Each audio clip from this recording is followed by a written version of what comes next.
Programa apto para todo público. Moral y Luces llega a ustedes gracias a la Fundación Mosqueteros de la Libertad, Centro de Investigación sobre la Doctrina Liberal y las Políticas Públicas, y El Venezolano Colombia, edición impresa y digital. elvenezolano.com.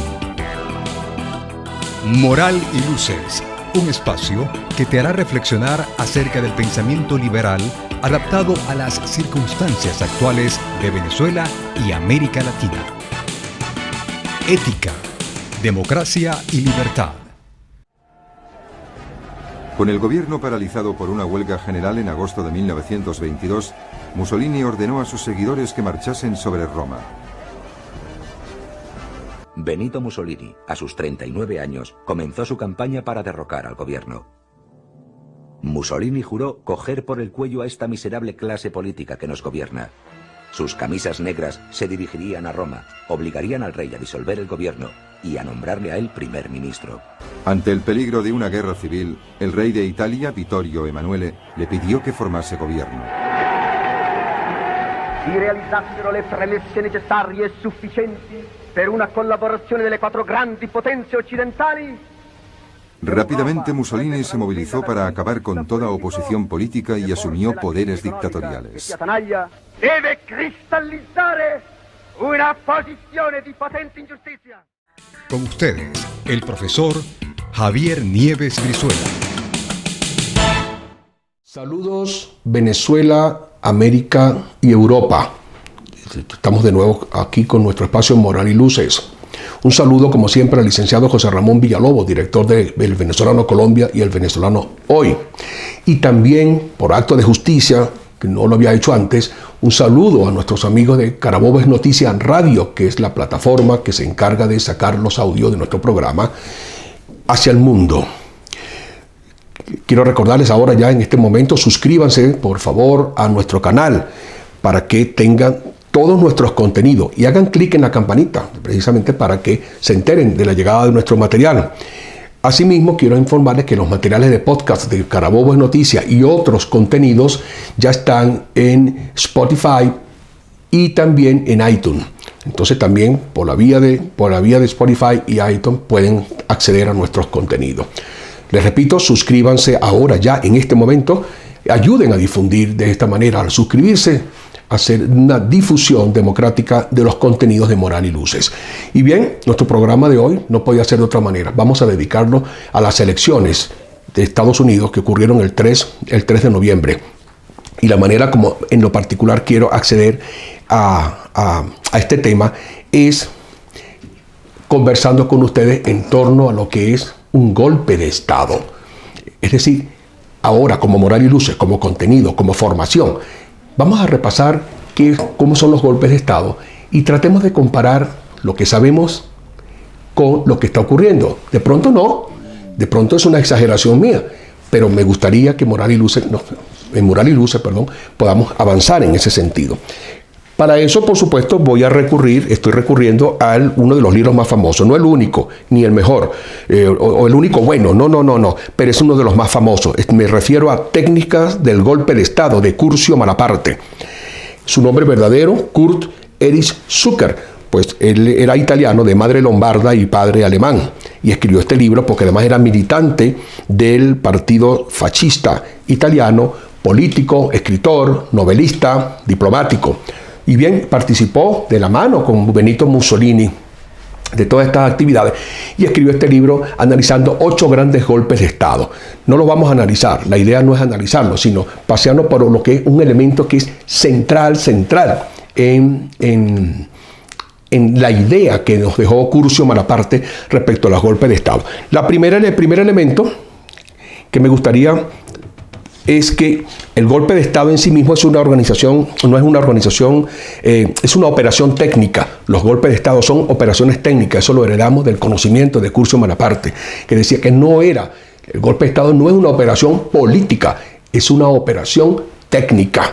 Y la gente recuerda casi siempre es el día, es decir, lo que yo llamo el día D, el día exacto, el momento exacto del golpe. Pero las personas pocas veces, las sociedades pocas veces se dan cuenta de la preparación, es decir, de la organización del golpe, de las cosas que se hacen para hacer posible el día de la operación técnica. Uno de los elementos característicos del golpe de Estado, según Malaparte, es la reducción del empleo de la fuerza. Es decir, las insurrecciones y las revoluciones usan las masas y usan la fuerza. Grandes movilizaciones de masa con grandes enfrentamientos con las fuerzas del orden. El golpe de Estado, por lo general, trata de evitarlo y precisamente por eso pone mayor énfasis en la organización de la operación técnica que deberá ocurrir tal o cual día. Pero entonces el énfasis real es en la organización, que puede tardar meses, a veces años, antes del momento exacto en el cual deciden la operación técnica, es decir, la toma del poder. Pues, ¿qué es un golpe de Estado? Un golpe de Estado es una subversión del orden. La mayoría de las veces, no contra el sistema, sino para apoderarse del sistema, es decir, apoderarse del poder político e ingresar al sistema. Entonces, es necesario evitar la fuerza. La mayoría de las veces, la mayoría de los golpes, evitan la fuerza, carecen de ideología, lo vamos a ver en los otros segmentos, no se hacen por ideologías en sí mismos. Por lo general, incluso, la paradoja es que es un acto ilegal. El golpe de Estado es un acto ilegal, pero muchas veces se hace para apoderarse de la legalidad y ejercer desde allí los nuevos sectores que intentan apoderarse del poder. Es decir, desplazan a un sector del poder y se instalan nuevos sectores en el poder, para muchas veces incluso ampararse en la misma legalidad, pero lo hacen ilegalmente, lo hacen subvirtiendo el sistema. Y el otro elemento es que, por lo general, para que trate de ser útil, decía Curcio Malaparte, tratan de tener el mayor respaldo civil. Entonces, mínima violencia, es decir, mínimo uso de la fuerza, apoyo civil, por otra parte, y despojo de las ideologías propiamente dicho, es decir, los actores no se guían para la ideología, sino para la toma del poder e ingresar al dominio y dirección del sistema. Moral y Luces, un espacio que te hará reflexionar acerca del pensamiento liberal adaptado a las circunstancias actuales de Venezuela y América Latina. Ética, democracia y libertad.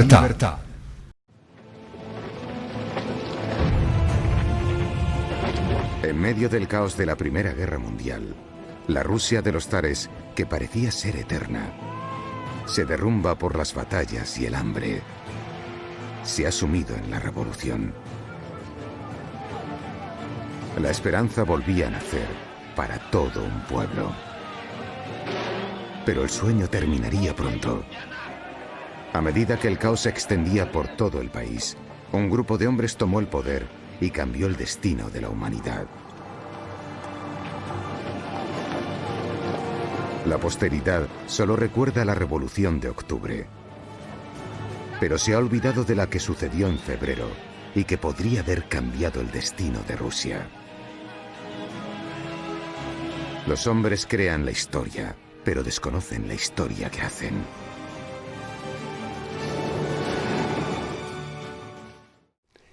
Les comentaba en el segmento anterior, entonces, basándome en el planteamiento de Curcio Malaparte, técnicas del golpe de Estado, que en su opinión, hoy ampliamente aceptada por los politólogos y por los estudiosos de la historia política y social, está aceptado entonces que no es una operación política, es una operación técnica, el golpe de Estado. Obviamente el objetivo es político, porque el objetivo es el asalto al poder, pero que por alguna razón quienes se embarcan en los golpes de Estado no tienen el control del sistema, es decir, no tienen el control político del sistema, y entonces diseñan el golpe de Estado precisamente para poder tener el control. Entonces, ciertamente, el objetivo es político, pero el golpe de Estado en sí mismo no es una operación política, es una operación técnica. Por esa razón, en el caso de Malaparte, plantea en su libro, Técnica de Golpe de Estado, que es un error ir al asalto del Parlamento. Pues como no es una operación política, no hay que asaltar el Parlamento. Como es una operación técnica, hay que ir directamente a las bases, plantea Curcio Malaparte, a las bases sobre las cuales se sostiene precisamente el sistema político. Y esas bases, por supuesto, no es el Parlamento. Esas bases, según Curcio Malaparte, son fundamentalmente los medios de comunicación. Esto está escrito en el año 1931, es decir, hace 90 años. hace 90 años. Claro, en ese momento Curcio Malaparte hablaba de la comunicación, la radio, el telégrafo, los trenes, y más o menos por eso estudia el golpe de Estado bolchevique, que lo dirige León Trotsky. Y lo primero que asalta a León Trotsky son las comunicaciones, por una parte, los trenes, los ferrocarriles y la forma de movilización, de cómo las personas se comunican entre sí, aun cuando la característica del golpe del Estado bolchevique es que él sí necesitó el apoyo masivo de las personas. Es decir, Trotsky hizo una combinación. Plantea Curcio Malaparte, combinó la técnica propia de ir directamente a las bases sobre las cuales se sostenía el sistema político, en este caso el zarismo, y aún cuando zarismo, porque aún estaba el gobierno de Kerensky, el gobierno menchevique, ciertamente, pero él seguía siendo el sistema zarista, y lo combinó con el elemento revolucionario, es decir, el de la insurrección de las masas. Pero esto es clave, entonces, en la manera del golpe de Estado. Los sistemas de comunicación, y a ese efecto quiero compartirles un pedacito, un trocito, ¿no?, del análisis en torno a este libro, de la técnica del golpe de Estado, de Curcio Malaparte. La primera línea de defensa del Estado no debía ser el Parlamento, tal y como creía la apreciación romántica del siglo XIX, sino aquello que conformaba su organización básica, como las comunicaciones, telégrafo, correo o las centrales energéticas, planteaba en ese momento Malaparte. Lo técnico era lo que podía otorgar el poder de forma duradera. Pues en la actualidad, los golpes de Estado contemporáneos no intentan atacar al Parlamento o al gobierno, sino a su base, es decir, a los sistemas de comunicación fundamentalmente. En ella radica el punto débil de las democracias. Cuanto más madura sea la sociedad, más maduras deberán ser las técnicas que se empleen para su conquista, como el manejo de actores políticos más numerosos, sindicatos, partidos, grupos de opinión o de medios de comunicación que ayuden a aceptar a la gente la nueva legalidad emanada del golpe. Curcio Malaparte, técnica del golpe de Estado. Cuando me voy aquí, a esta manera, y hago énfasis en Malaparte, obviamente es porque lo que estamos observando desde el 3 de noviembre del año 2020 en las elecciones de los Estados Unidos es un golpe de Estado, vamos a decir, clásico. No es el clásico golpe de Estado latinoamericano, con el uso de las Fuerzas Armadas más allá de la línea de tolerancia en la que un golpe de Estado clásico las necesitaba para tener un control de posibles resistencia. Por ejemplo, el golpe de Estado en Chile o los sucesivos golpes de Estado en Centroamérica o en Bolivia, con mucha correntina de sangre y muchos presos y muchos muertos y muchos detenidos, etc. No, estamos observando unos clásicos dentro de las técnicas del golpe de Estado de Curcio Malaparte, es decir, un ataque directo hacia las comunicaciones, solo que esta vez, es decir, los grupos interesados no han ido a tomar, como León Trotsky, los centros de comunicación, sino que estos centros de comunicación ya estaban tomados durante el periodo de organización y forman parte de lo que yo quiero llamar un complot de los medios de comunicación y de las redes sociales para ejecutar un golpe de Estado en los Estados Unidos. Moral y Luces, un espacio que te hará reflexionar acerca del pensamiento liberal adaptado a las circunstancias actuales de Venezuela y América Latina. Ética, democracia y libertad. Rom también era duramente criticado por tener delirios de grandeza. Robaba protagonismo a Hitler. Los industriales estaban preocupados por su declaración. La revolución nacional-socialista no ha terminado. Goebbels dijo, es un bolchevique disfrazado. Habían sido socios de delitos durante 15 años, pero la decisión de Hitler era firme, eliminar a Rom, bajo el pretexto de que había planeado un golpe de Estado. Hitler eligió a sus verdugos. Himmler, jefe de las SS, Heydrich, jefe de la Gestapo, y Sepp Dietrich, ex carnicero que dirigía el cuerpo de guardaespaldas del Führer. Entre el 30 de junio y el 2 de julio de 1934, un período al que Hitler llamó la Noche de los Cuchillos Largos, las SS asesinaron a Rom, a otros posibles opositores y a testigos molestos del pasado de Hitler.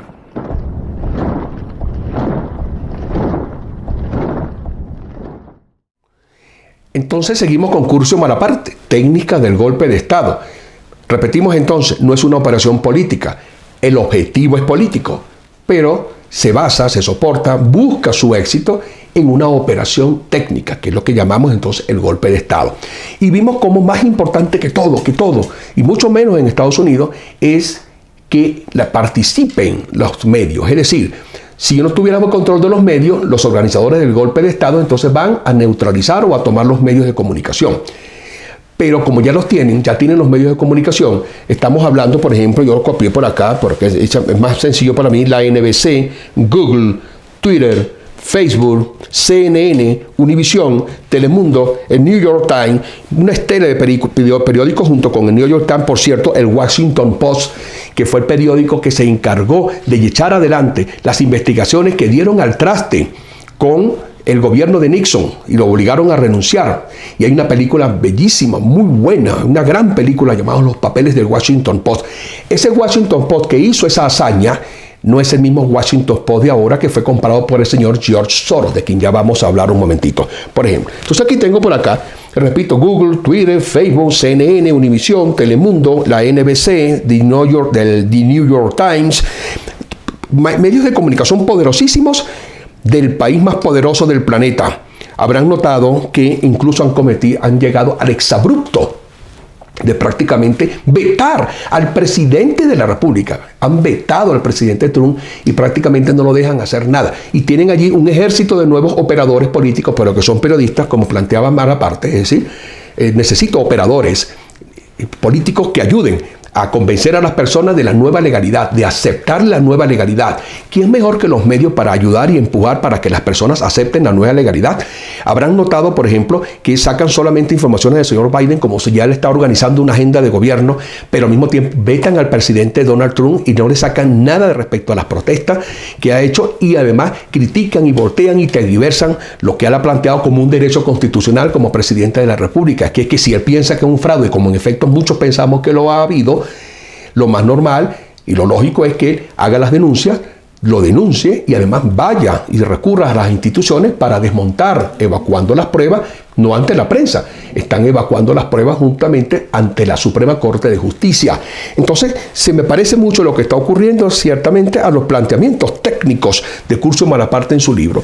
Entonces, ¿cómo ha sido la organización? Vamos a un momentito, porque los golpes lo intentan dar el 3 de noviembre, es decir, la operación técnica ocurre el 3 de noviembre, por la vía de los software, por una parte, por la vía de la utilización de la pandemia china para hacer prevalecer el voto por correo, construyen esa oportunidad ahí en ese momento. Y el virus chino ya tiene casi un año, pero al mismo tiempo yo quise anotar aquí algunos de los elementos de organización previa, que eso sí es importante, es decir, cómo se organiza el día de la operación técnica. Yo lo resumí así: 4 años de acoso, que ustedes habrán visto, el presidente Trump no ha tenido en ningún momento prácticamente respiro ni descanso. 4 años de acoso de todas las formas posibles, falsas acusaciones, juicios amañados como el intento de impeachment, que es el intento de destitución, un intento de desmoralización sobre acusación de evasión de impuestos, permanentemente le están recordando los impuestos, sin embargo, nunca ha tenido ningún tipo de problema.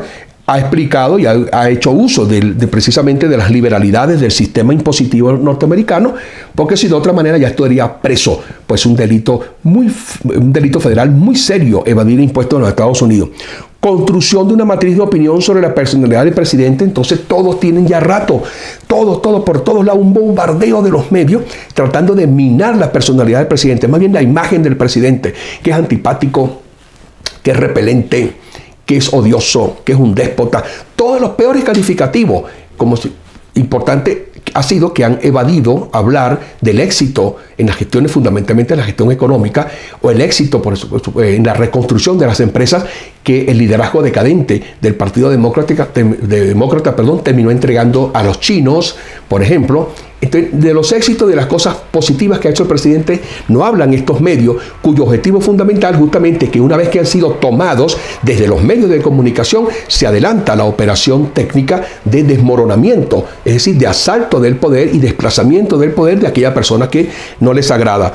En el orden internacional está vetado prácticamente casi todos los medios, y esta construcción de la matriz de opinión alrededor. Entonces todo el mundo dice, incluso hasta algunos que lo apoyan, dicen, no, a mí mi presidente no me cae mal, ciertamente es un hombre muy antipático, pero ha hecho tal cosa, hasta estos. Y conté más los que no creen en esto, es decir, no quiero a Trump porque es antipático. Es decir, yo no mido, los medios de comunicación no pueden, porque es un plomo en el ala, no pueden hablar de los éxitos en la gestión. Como lo decía en una entrevista que vi recientemente, un hombre del pueblo, un hombre de la calle norteamericano. No hay nada que el presidente Trump no nos haya prometido que no nos haya cumplido. Moral y Luces, un espacio que te hará reflexionar acerca del pensamiento liberal adaptado a las circunstancias actuales de Venezuela y América Latina. Ética, democracia y libertad. Santiago, 11 de septiembre de 1973. Las Fuerzas Armadas y Carabineros de Chile declaran, primero, que el señor presidente de la República debe proceder a la inmediata entrega de su alto cargo a las Fuerzas Armadas y Carabineros de Chile. 5 para las 10 de la mañana. Y aparecen frente al Palacio de Gobierno fuerzas blindadas.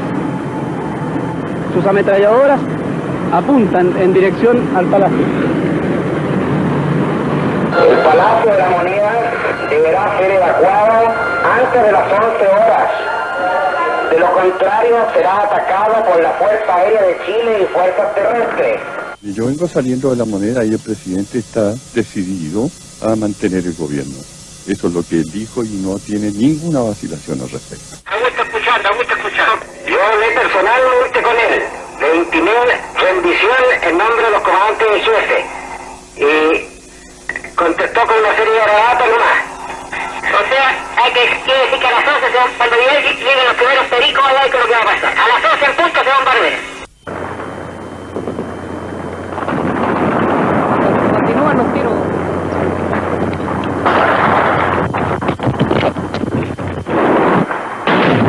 Están disparando contra esta habitación. La moneda está siendo bombardeada. La moneda está siendo bombardeada. Los tanques están disparando con sus armas. Consenso de Washington versus Foro de Sao Paulo. Aquí en mi libro, mi último libro, muchas de las cosas que estoy hablando hoy, aun cuando no de Curcio Malaparte, ya están planteadas aquí en mi libro. Es decir, esta parte de la organización previa al golpe de Estado del 3 de noviembre, que aún está en curso, no ha podido, dado la tremenda resistencia, la monumental resistencia del presidente Trump y su equipo. Entonces el golpe de Estado tal cual como fue planificado parece que no, porque una de las características justamente del golpe de Estado plantea Curcio Malaparte es que operan en el momento en el cual pueden percibirse debilidades en las instituciones. Por esa razón, lo más efectivo para frenar un golpe de Estado es la independencia de las instituciones, es decir, la separación de poderes. En las organizaciones sociales donde funciona la separación de poderes, los golpes de Estado son más difíciles. En las instituciones débiles, en los estados débiles y fracasados, como los estados de América Latina, los golpes de Estado son más fáciles. De esas cosas hablamos aquí, de esos elementos, y de cómo el Foro de Sao Paulo, aprovechándose precisamente de la debilidad institucional de los países de América Latina, asaltaron el poder en 18 de nuestras 21 naciones, arruinaron a nuestros países, arruinaron nuestra economía y al mismo tiempo desarrollan hoy una batalla por tratar de formar parte del combo sobre el cual tratan de destruir la democracia y la libertad de la nación líder del mundo libre. Consenso de Washington versus Foro de Sao Paulo ya está en Amazon, tanto en su versión electrónica como en su versión de libro. Pueden pedirlo como ustedes deseen.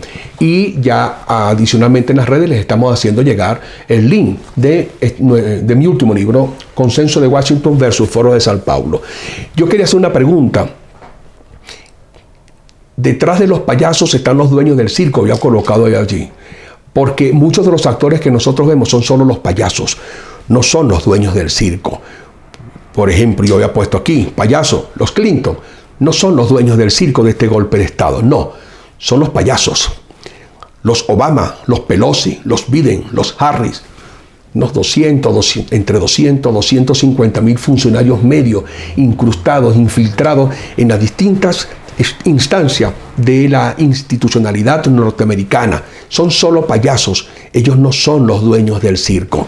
Los dueños del circo están detrás, son los mismos los que terminaron los grandes capitales multimillonarios que terminaron comprando los medios de comunicación que hoy sirven al complot, en los que hoy se basa, es decir, como herramienta fundamental para hacerle creer a los ciudadanos aceptar la nueva legalidad que se está imponiendo a partir del golpe de Estado que se está intentando.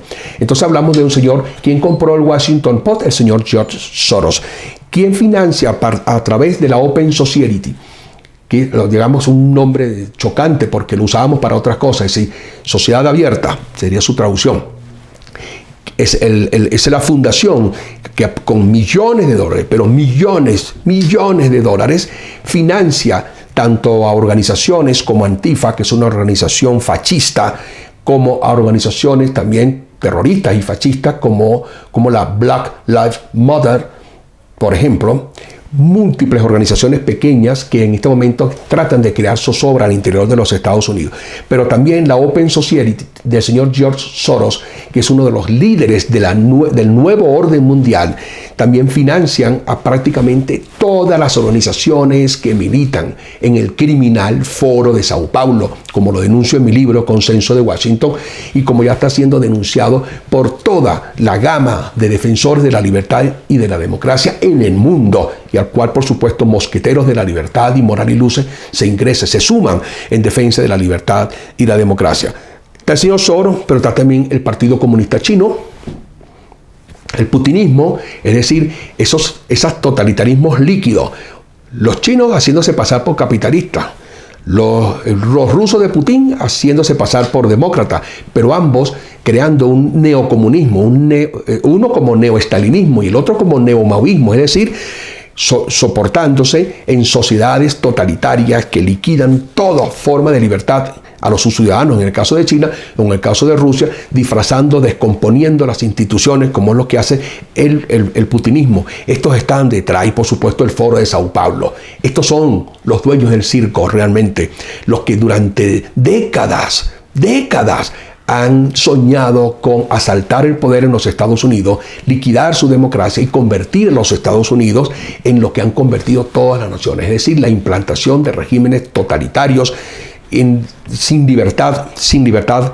alguna de sus ciudadanos, con ciudadanos dóciles, adormecidos fundamentalmente por el trabajo adormecedor que hacen los medios de comunicación y las redes sociales en el momento, para que los ciudadanos estén pendientes de cosas que no son las que realmente les interesa, sobre todo lo fundamental que ha sido para derribar la libertad y la democracia, y que en el caso de Norteamérica el único defensor que ha conseguido en los últimos años se llama Donald Trump. Estamos hablando de la familia, la religión, las tradiciones, es decir, han encarnado en la política de Donald Trump. Él ha podido establecer un vínculo con los ciudadanos norteamericanos a partir de estos tres elementos fundamentales, como queda aprobado el 3 de noviembre, donde los que estuvimos pendientes del proceso, vimos que prácticamente iba a ganar con muchísimos más votos que en el año 2016, y eso, por supuesto, activó la operación técnica que había venido siendo preparada desde el mismo 2016. Es decir, por todos estos medios y por todos estos actores habían preparado el golpe de Estado que está en marcha desde el 3 de noviembre en los Estados Unidos. Moral y Luces, un espacio que te hará reflexionar acerca del pensamiento liberal adaptado a las circunstancias actuales de Venezuela y América Latina. Ética, democracia y libertad.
Venezuela, de la peste socialista a la prosperidad liberal. En Amazon pueden, en el link que están viendo ahora en pantalla, ingresen a este link y pueden hacer la solicitud de nuestro libro, que aun y cuando en parte de la tragedia venezolana y su impacto sobre América Latina, en el capítulo internacional que está dentro, también dedicamos una buena parte a esto que estamos hablando hoy, es decir, la forma como se han desarrollado fundamentalmente las organizaciones comunistas que giran en torno al Foro de Sao Paulo y la forma como han desarrollado un plan cuyo objetivo fundamental es la destrucción de la libertad y de la democracia en el continente y en el mundo. Venezuela, de la peste socialista a la prosperidad liberal. En Amazon directamente ustedes pueden hacer solicitud de nuestro libro. Caballo de Troya. A mí me encantan los clásicos. Soy realmente una de mis áreas de especialización en la crítica literaria. Y hay áreas de la literatura fabulosas, como por ejemplo La Guerra de Troya. Realmente, sí, lo que sabemos de ellos, de allí, a partir de Homero. Entonces, se usa normalmente como una figura, es decir, cuando quieres engañar, sabes que el enfrentamiento abierto no te va a dar tanto resultado e infiltras. Y entonces infiltras allí donde te quieres ir, que fue lo que justamente hicieron los enemigos de Troya, dejando un caballo. Ustedes saben ya la película, ¿cierto? En donde adentro iban los capitanes y los generales del ejército que había cercado Troya. Y estos cayeron en la trampa, llevaron adentro el caballo de Troya, ¿saben? ¿Recuerdan? Sí, así, sí. La última, por supuesto, la de Brad Pitt, muy buena, esa versión. Y cuando todos estaban ya borrachos y dormidos, pues salieron del caballo, abrieron las puertas y se acabó Troya en ese momento. Hay un caballo de Troya, como lo planteo yo en mi libro Consenso de Washington, y muchas personas ya lo plantean, muchos intelectuales. Y ese caballo de Troya está hecho precisamente con estadounidenses, como dije, los payasos, los Clinton, los Obama, los Pelosi, los Biden, los Harry, estos son payasos. Pero hay un elemento que les quería hacer un comentario que tenía que ver con los dos últimos programas Moral y Luces, que si usted ahora se suscribe y hace clic en la campana, pues también va a poder tener acceso a todos los programas. En los dos últimos yo estaba haciendo no la denuncia, sino la reflexión en torno al papel de las universidades. Estados Unidos no ha escapado a esta estrategia que tiene décadas, es decir, la manera como los enemigos de la libertad que giran en torno al comunismo ingresaron y desarrollaron una estrategia tipo caballo de Troya a partir de las instituciones culturales. Ya eso se hizo en América Latina, como lo hemos visto. En el caso, una de las primeras universidades que desarrolla esta estrategia es la Stanford, que es vista como una de las principales universidades norteamericanas, pero que no por azar está infectada de comunistas. Uno de los cuales, por cierto, es el padre de la señora Harry, que aspira a la vicepresidencia, más bien a presidencia, pues recordemos que el señor Biden tiene un pie en un asilo, prácticamente, no solo por senil, está completamente liquidado, y se supone ya que quien va a asumir la presidencia con mucho poder va a ser la señora Harry, y su padre es uno de los principales profesores de la Universidad de Stanford. Bueno, pero hablo de esta, pero es que prácticamente todas las universidades norteamericanas, aún con su carácter, que son distintas a las universidades públicas de América Latina, por ejemplo, fueron infiltradas. De allí salieron los payasos. En ese conjunto de universidades salieron los Clinton, los Obama, los Harry. Sobre todo su padre trabaja uno de los principales profesores del Stanford, ¿no? por una parte. Entonces esto nos recuerda a Antonio Gramsci. Pues la estrategia que se está desarrollando ahora es la de Antonio Gramsci, es decir, la sustitución del asalto al poder por la vía bolchevique, es decir, por la vía del golpe de Estado combinado con revolución, al estilo León Trotsky, su sustitución por la infiltración de las instituciones culturales, fundamentalmente, una de las cuales son las universidades.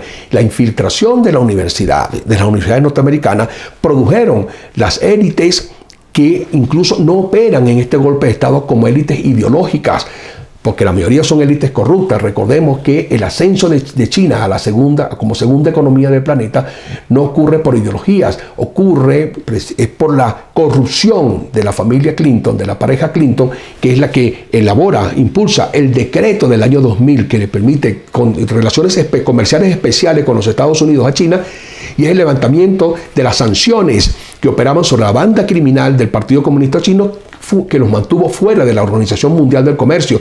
Quien levanta las sanciones, el veto, es precisamente Estados Unidos en la presidencia del señor Clinton.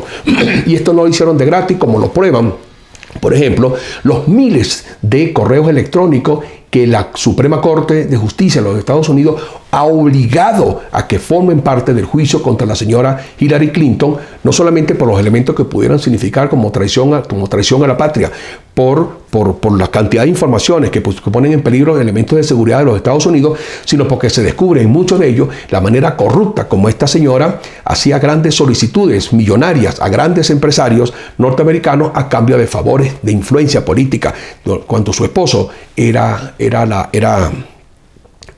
presidente por una parte, pero sobre todo cuando fue la secretaria de Estado del señor Obama. Entonces, hay todo ese grupo podrido, es decir, donde lo menos que funciona en la ideología son los payasos de grupos como el partido, eso sí, ya de instituciones como el Partido Comunista Chino, George Soros y grandes movimientos mundiales detrás de los cuales está el nuevo orden mundial.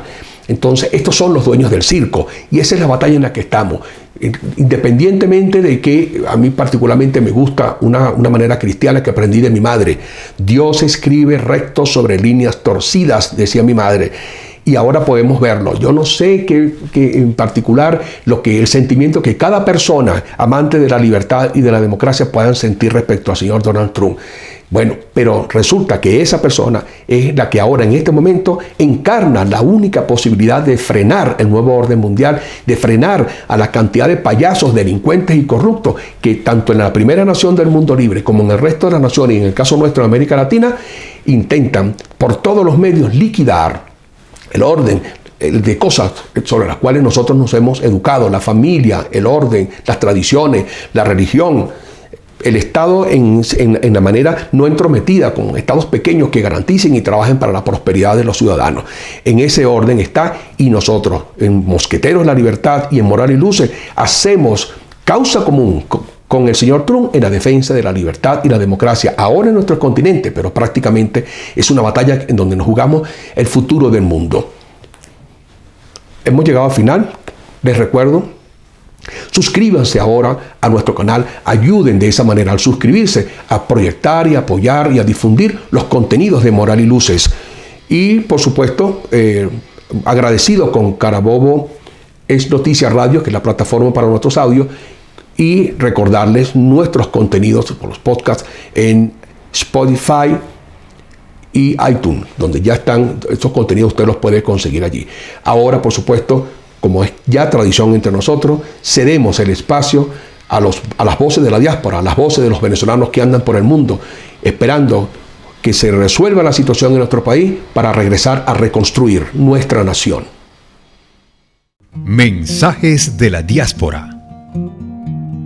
Voces que desde afuera están ligadas a Venezuela. Me llamo Orlando, de Guanare, portuguesa, venezolano, padre de 2 hijos. En este momento me encuentro en Buenos Aires, Argentina. Ya tengo unos cuantos años que salí de mi tierra, la cual el sueño de cualquier venezolano es regresar con su familia y los suyos, contar las cosas maravillosas y las cosas que no son muy agradables de contar, pero teniendo fe en Dios todos los días, y agradecerle al país Argentina y Colombia, porque estuve en Colombia, por recibirnos con los brazos abiertos y entender un poco nuestra situación, y sobre todo darle gracias al profesor Javier Brizuela de Moral y Luces por permitirnos este pequeño espacio para compartir un poco de nuestras vivencias.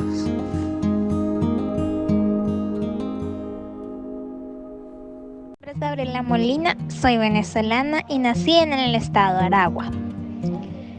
Ahora estoy residiendo en la ciudad de Celaya, en el estado de Guanajuato, en el país de México.